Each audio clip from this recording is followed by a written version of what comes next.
Good morning students. देखिए, आज हम फिर से आपके लिए कंजक्शन का वीडियो लेकर आए हैं। पहले भी हमने दो कंजक्शन पढ़ लिए हैं, एज वेल एज और एंड। आज हम तीसरा कंजक्शन पढ़ेंगे, नॉट ओनली बट आल्सो। देखिए, not only but also say जब दो वाक्यों को जोड़ा जाता है तो पहला पैटर्न है जब सब्जेक्ट ए समान हो। जब हमारे सेंटेंस के सब्जेक्ट अलग अलग हों तो किस तरह से जोड़ते हैं। तो सूत्र है, नॉट ओनली लगा देंगे सबसे पहले, फिर प्रथम वाक्य का सब्जेक्ट लगा देंगे, उसके बाद बट आल्सो, उसके बाद दूसरा वाक्य लिख देंगे। पहला सेंटेंस है विनय विल डू इट, दूसरा है Ajay will also do it. तो यहाँ पहला सूत्र लिखा हमने, उसी के अनुसार नॉट ओनली, फिर प्रथम सब्जेक्ट लिख दिया विनय, उसके बाद बट आल्सो लगा दिया, फिर दूसरा वाक्य लिख दिया अजय विल डू इट। अब आप देख रहे होंगे इसमें से हमने जो आल्सो है इसको हटा दिया, क्योंकि जब not only but also say जोड़ते हैं तो टू, इवन, आल्सो, इन तीनों वर्ड्स में से कोई भी वर्ड आए तो उसको हटा देते हैं जोड़ते समय, क्योंकि इसमें ऑलरेडी आल्सो लगा हुआ है इसलिए। तो देखिए, यहाँ हमने not only Vinay but also Ajay will do it, न केवल विनय बल्कि अजय भी इस काम को करेगा। इस तरह से जब सब्जेक्ट अलग अलग थे तो हमने सेंटेंस जोड़े। आप देखिए, जब सब्जेक्ट समान हो, जब वाक्य सब्जेक्ट एक ही हो, एक जैसे हो, यानी एक ही सब्जेक्ट हो, तो कैसे जोड़ेंगे। तो इसका सूत्र है प्रथम समान वाक्य, पहला वाक्य दूसरे वाक्य के जहां तक समान होगा वहां तक लिख देंगे, उसके बाद नॉट ओनली लगा देंगे, फिर पहला जो वाक्य अलग है दूसरे वाक्य से उसको लिख देंगे, उसके बाद बट आल्सो लगा देंगे, फिर दूसरा वाक्य जो बचा है अलग उसको लिख देते हैं। तो देखिए, पहला वाक्य Geeta has seen the Taj Mahal, full stop. दूसरा वाक्य she has seen the red fort. तो यहाँ देखिए, दोनों वाक्यों में सब्जेक्ट यहाँ गीता है, यहाँ सी है। सी गीता के लिए ही आया है, गीता ने ताजमहल देख लिया है और गीता ने रेड फोर्ट देख लिया है। तो रेड फोर्ट और ताजमहल अलग अलग है, बाकी सब सेम है। तो देखिए, गीता हैज सीन, पहला वाक्य सीन तक सेम है उस वाक्य से, तो यहाँ तक हमने लिख दिया गीता हैज सीन, फिर नॉट ओनली लगा दिया। उसके बाद पहला वाक्य अलग क्या है, यहाँ ताजमहल है वहां रेड फोर्ट, तो अलग है ताजमहल इसलिए लिख दिया ताजमहल, फिर एंड लिख, फिर उसके बाद बट आल्सो लिख देंगे। बट आल्सो के बाद दूसरा वाक्य क्या शेष बचा, दी रेड फोर्ट, क्योंकि सीन तक तो इसमें ही आ गया, अब दी रेड फोर्ट अलग है तो इसको हमने यहाँ लिख दिया, और इस तरह से बन गया Gita has seen not only the Taj Mahal but also the Red fort. तो गीता ने न केवल ताजमहल देखा है बल्कि लाल किला भी देखा है। नेक्स्ट पढ़ते हैं हम, ये नॉट ओनली बट आल्सो का हो गया। अब आपको हम बोथ एंड के बारे में बताते हैं। देखिए,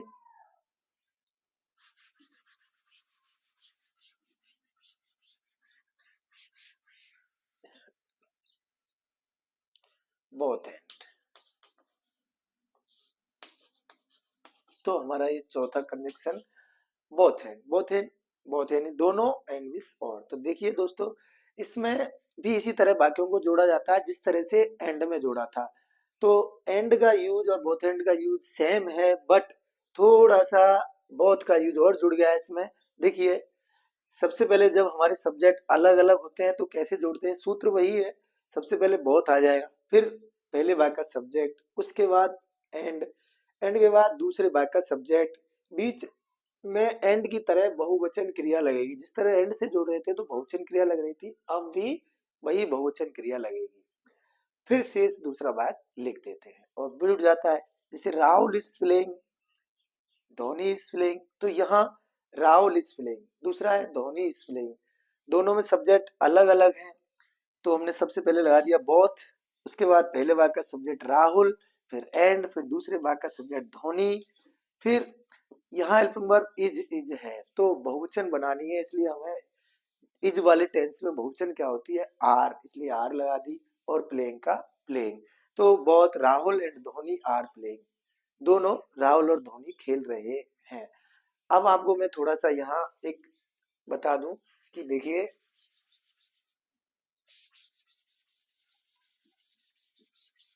हमको हेल्पिंग वर्ब किस तरह लगानी है। तो देखिए साथियों, कि अगर हमारे वाक्यों में इज दे रखी है तो हमको आर लगानी है, प्लूरल हेल्पिंग वर्ब, ये बहुवचन लगानी है। अगर इज, आर दे रखी है तो भी आर लगानी है। अगर एक तरफ एम हो, इज हो, कोई सी दोनों में से एक और फिर इज हो तो भी आर लगानी है। एम हो, आर हो तो भी आर लगानी है। हैज, हैव दे रखी हो या हैज दे रखी हो तो भी हमको हैव लगानी है प्लूरल।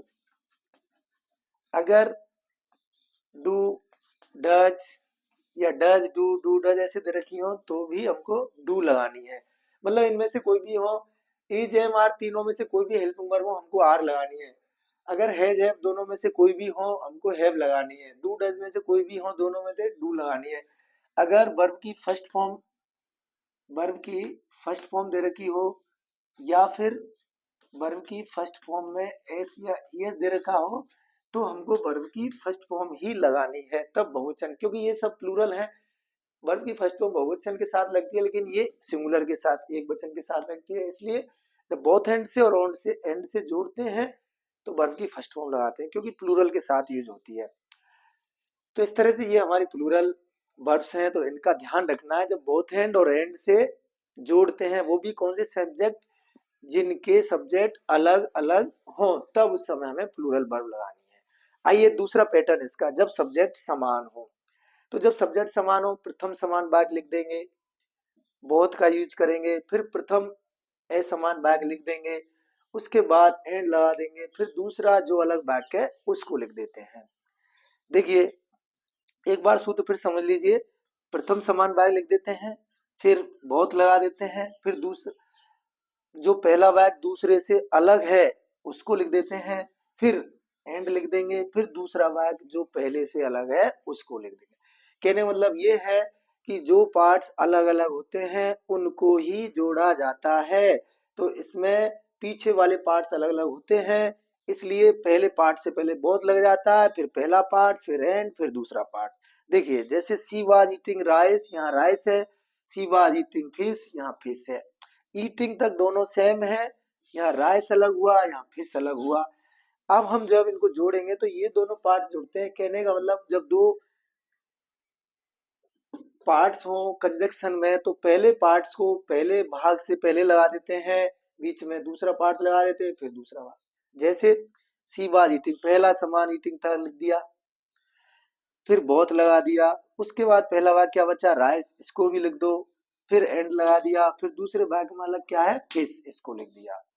बन गया she was eating both rice and fish.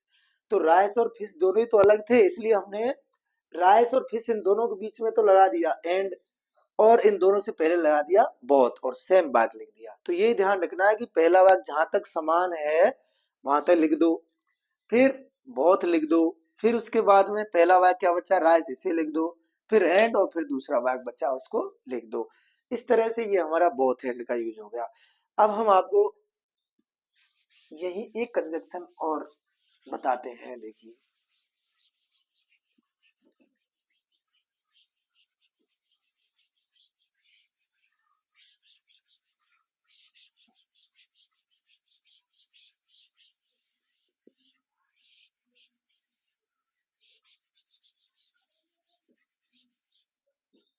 Either और जो है छठवां कंजक्शन हम ले लेते हैं,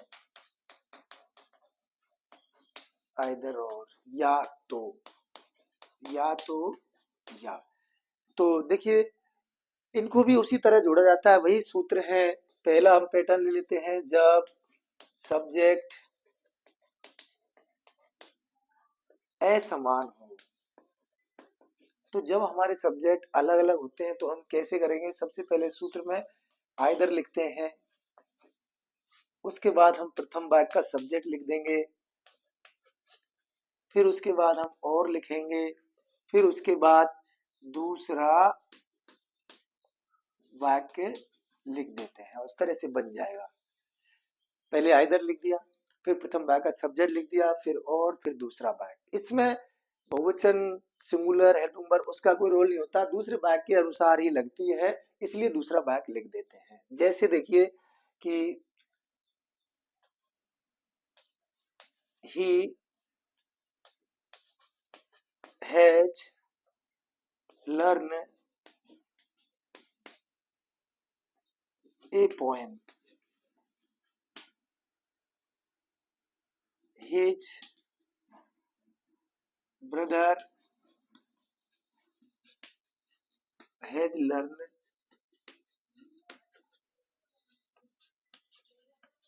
ए पोएम। दोनों बैक हो गए, इसका सब्जेक्ट ही हो गया और इसका सब्जेक्ट हिज ब्रदर, उसका भाई हो गया। तो यहाँ कैसे जोड़ेंगे? सबसे पहले आइदर लगाइए, आइदर, फिर प्रथम सब्जेक्ट लिखो ही, फिर और लगाइए और उसके बाद दूसरा भाग क्या बचा? His brother, his brother, his brother has learn. देखिए यहाँ लर्न की थर्ड फॉर्म लर्नट भी होती है और लर्न भी हो सकती है, तो कोई सा भी आप यूज कर सकते हैं। मैंने ये लगा दिया था, तो फिर से देख लीजिए। तो आइदर ही और his brother has learned a poem, ये जुड़ गया। इसका अर्थ ऐसे होगा कि या तो उसने, अथवा या कह सकते हैं या तो उसने या उसके भाई ने हैज लर्नड ए पोएम, एक पोएम याद कर ली है। या तो उसने या उसके भाई ने एक पोएम याद कर लिया। इसका हम यूज जब करते हैं जब दो विकल्पों में से किसी एक की बात करते हैं, तो दोनों में से किसी एक ने याद किया, दोनों ने नहीं। बहुत एंड में ऐसा होता है, एंड में ऐसा होता है, लेकिन इसमें अलग है। इसमें विकल्प है कि एक के लिए आया है कि या तो उसने या उसके भाई ने पोएम याद की है। तो इस तरह जोड़ दिया, पहले आइदर आया, प्रथम सब्जेक्ट लिखा, फिर और लिखा, फिर दूसरा बैग पूरा लिख दिया। अब दूसरा पैटर्न देखिए, जब सब्जेक्ट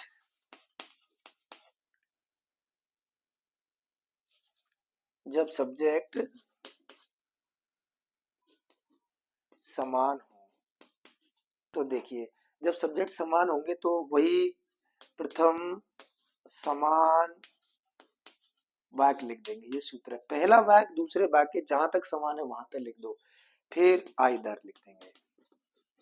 बिल्कुल बोथ है, नॉट ओनली बट आल्सो, उनकी तरह ही ये सूत्र है दूसरा वाला। प्रथम समान वाक्य, फिर आइदर, उसके बाद प्रथम शेष वाक्य जो अलग है। प्रथम शेष वाक्य में अलग क्या है वही लिख देंगे, फिर और, फिर उसके बाद ये प्लस का निशान है, और के बाद लिख देंगे दूसरा अलग वाक्य। दूसरा वाक्य अलग क्या है वह लिख देंगे। बस इस तरह से जोड़ देंगे। जैसे mister Bean will sing a song, mister Bean will sing a song, he will present a play, वह एक नाटक प्रस्तुत करेगा। अब दोनों वाक्यों में मिस्टर बीन बिल और ही मिस्टर बीन के लिए आया, तो बिल तक सेम है, बाद में अलग अलग है, तो देखिए सेम तक लिख दो। मिस्टर बीन विल, अब आइदर लगा दीजिए, either, Mr Bean will either, फिर पहला क्या अलग बचा? Sing a song, sing, Mr Bean will either sing a song, फिर पहला लिख दिया शेष, फिर और लगा दो, फिर दूसरा शेष क्या? प्रेजेंट ए प्ले, और प्रेजेंट ए प्ले, इस तरह से जुड़ जाएगा। अब एक बात आपको याद रखनी है कि जो आर्टिकल्स आते हैं जैसे ए एन दी, और हमारे जो संबंध सूचक प्रोनाउन होते हैं माई अवर यूर, ये उन जो नाउन होती है उनके साथ लगे होते हैं, तो इनको हम सेम में नहीं मानेंगे कि बात कहाँ तक समान, उनको उसके साथ ही लेंगे। जैसे हमने यहाँ एक उस सॉन्ग के साथ लिया, उसको प्ले के साथ लिया। यहाँ अगर होता कि हिज सॉन्ग, यहाँ ए प्ले, तो हिज को लिखते और यहाँ ए को लिख देते, इसलिए इनको तो उनके साथ ही लिखा जाता है। तो इस तरह से हम आइदर और से जुड़ दिए, और ये हमारा आइदर और का पूरा हो गया। अब हम आज के लिए इतना ही काफी है, फिर नेक्स्ट वीडियो में मिलेंगे कंजक्शन के साथ। तब तक के लिए thank you so much for watching video.